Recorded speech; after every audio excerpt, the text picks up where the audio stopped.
Let's do a driving review of the BMW i3S. It is crazy rain outside right now, so let's drive a little bit careful, but I'll make sure to take it into the curves and see how this car can drive. Okay, welcome to the i3 and welcome to the i3S, the sport version. The sport version means 11 more horsepower on the rear wheels, which is the only motor on this car is the rear, so it's a rear-wheel drive vehicle. It's a rear-wheel drive BMW, and a rear-wheel drive BMW is supposed to be extremely fun to drive. And I have to say that this car is extremely fun to drive.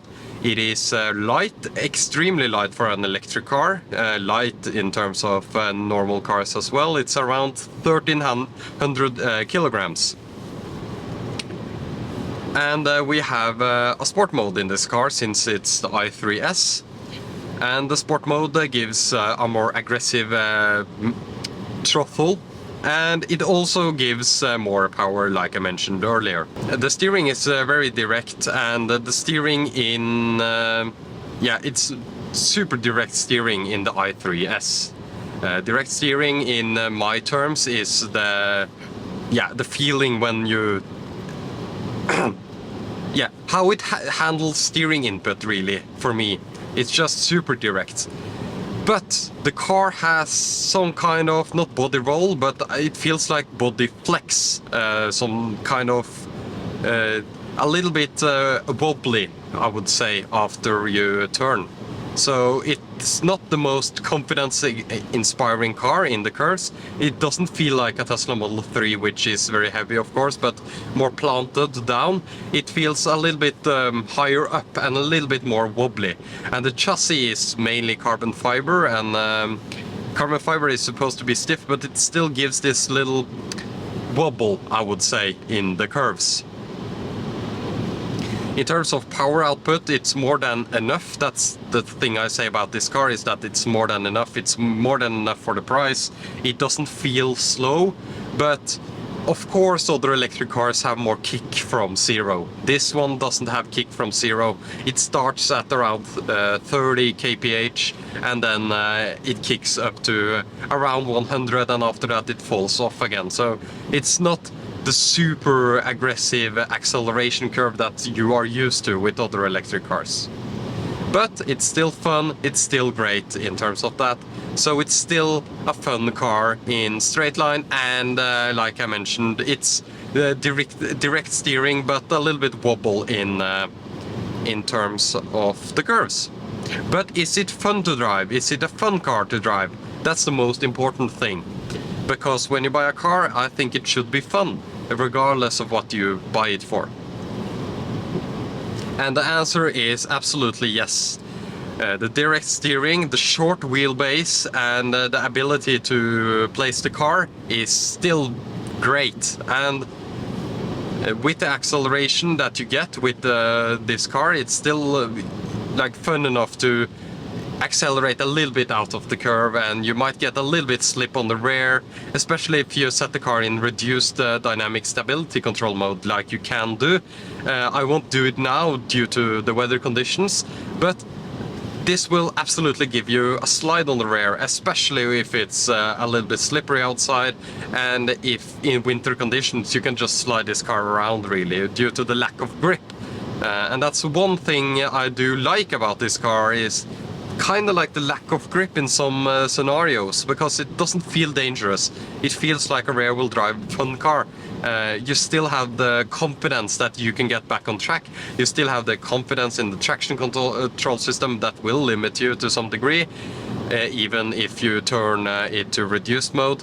But it's just amazing in terms of just the funness of the car. And it's small, and it's quick, and it's in certain conditions where you have a lot of traffic, where you need to like move through the traffic. This one is amazing because you can just place the car. It's short, it turns quicker than most vehicles, great turning radius, and the small wheels makes the car, you can feel that the wheels are thin but large. So you get that height on the wheels, and you can. That's kind of what you feel when you turn the wheel of this car. So it's a super fun car to drive. One of my favorite cars to drive in that sense. But don't expect a sports car. Don't expect that this car will feel like a McLaren just because it's made of carbon fiber as well. But super fun to drive this little car, and one of the best city cars you can have if you value some fun with your driving. I would say if you have a front-wheel drive Nissan Leaf or an E-Up even, doesn't feel as fun. This one is much more fun. It's not the horsepower that does make the i3S more fun, it's the mapping of the throttle. So let's try to get out on the road here again. So you can slide a car pretty much in outside the reduced stability control mode, which is called traction in this car, which is weird because it's called traction, but then you don't really have... wow, that was a nice Cayman. Anyways, you don't have reduced... Yeah, they call it traction in this system, but it's actually reduced stability control. And it's meant to get more traction in the winter conditions, because in certain winter conditions you need to let the tires spin to gain traction. But at all, because if you don't, you end up like the e-Golf in winter conditions, which will just stop and not let you spin. I've heard many people have problems with the e-Golf in the winter, and with this one as well, because it's aggressive traction control when you don't have reduced stability control up. Anyways, you can just turn off that and you can have even more fun with the car. But just to summarize this quick driving impressions video, is that it's fun to drive. It's fun to drive mostly in slow conditions, in my opinion. In super high-speed highways it won't be any fun because you don't gain any more power after 100 kph. But despite that, I want to also mention that it's not unsafe to drive on the highway. It feels like a proper car on the highway. It can hold up with traffic, and yeah, it's just amazing in that sense. So okay, we can enable the reduced traction control mode to see if we can get any... It's not safe conditions to drift around right now due to the amount of weather that we have, but now I enabled the traction control off, which it's not off at all, but it says so. And it now says in the instrument cluster, it says sport traction mode. And this is what I use to get up hills in the winter with this car. So, to summarize the driving impressions before I move on to winter driving impressions of this car, which I need to include, I want to mention that this car is fun. It's funnest in the slower driving conditions, and by that I mean like 80 kilometers per hour curvy roads and stuff like that. Extremely fun. It has wobble if you do high input in the curves, so you feel like you sit higher than you really want to. You feel like the chassis is flexing. It's not scary, but it feels a little bit unsure, I would say. But extremely fun. So that's that summarized. Let's talk a little bit about driving impressions in the winter, and to do that I need to mention the winter tires that I use on this car. You have studded winter tires available for this car, but they are not good at all. So they are made in China, they are not a good brand, and for me tires are the most important thing of any electric car, any car. So on the car I use Nokian Hakkapeliitta R5 EV, sorry, they're just called R5 studless winter tires. These are extremely good, but this car lacks the grip because of the thin tires, and there are many problems with having thin tires in the winters.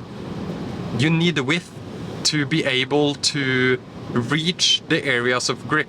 If you have like tracks on the road, this car will get into those tracks and you might be stuck on the slippery surface. You won't be able to access the part of the road, the dry snow, or the maybe you have gravel that's put on top of the snow to gain grip. You won't be able to access those grip surfaces. You have less choices, which kind of suck.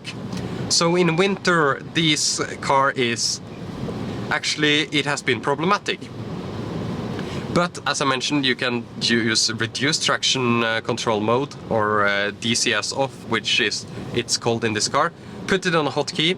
This will allow the tires to spin, and then just go full power up into the hills where you need to go, and don't stop, and you will probably get to the top no problem. So good winter tires, traction control, reduced traction control, those two should get you most places in the winter.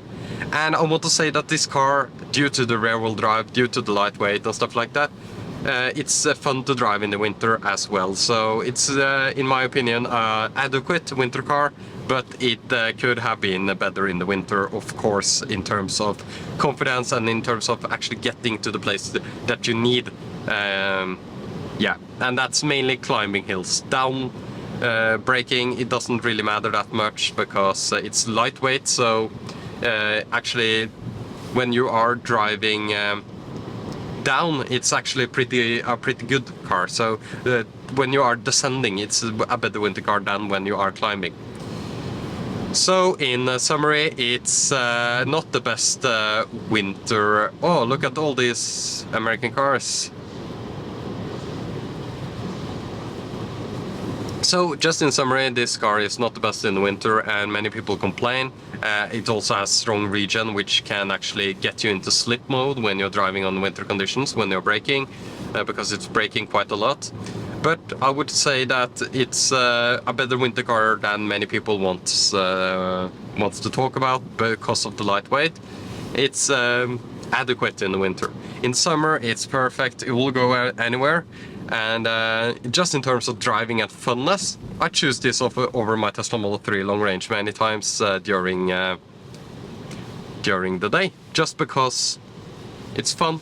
It's a grocery hauler. It is easy to load things in because it's a hatchback. Just, yeah, I choose this car over my Tesla Model 3 long range, which is now sold. Video coming on that, please subscribe. I choose this many times over my Tesla. So, especially in the summer conditions. So, I would say that this car is worth buying for the driving experience, and not just because it's cheap, because you want a funky looking car. It's fun to drive. It's a fun driver's car. Not the best, doesn't have the best drivetrain, but it's adequate drivetrain, but combined with the direct steering and the feeling of the chassis that really doesn't feel like anything else on the road. So if you want something different, this is it. Thank you so much for watching my rambling and this quick driving impressions video. I hope you liked the video. I'll try to make more structured videos in the future. So yeah, look at all those cars coming from me. Oh, that's a cool car. GMC, what? That's such an American car. It's so strange to see proper American cars on Norwegian roads. And I don't mean like cars that come to Norway. Those are obviously imported.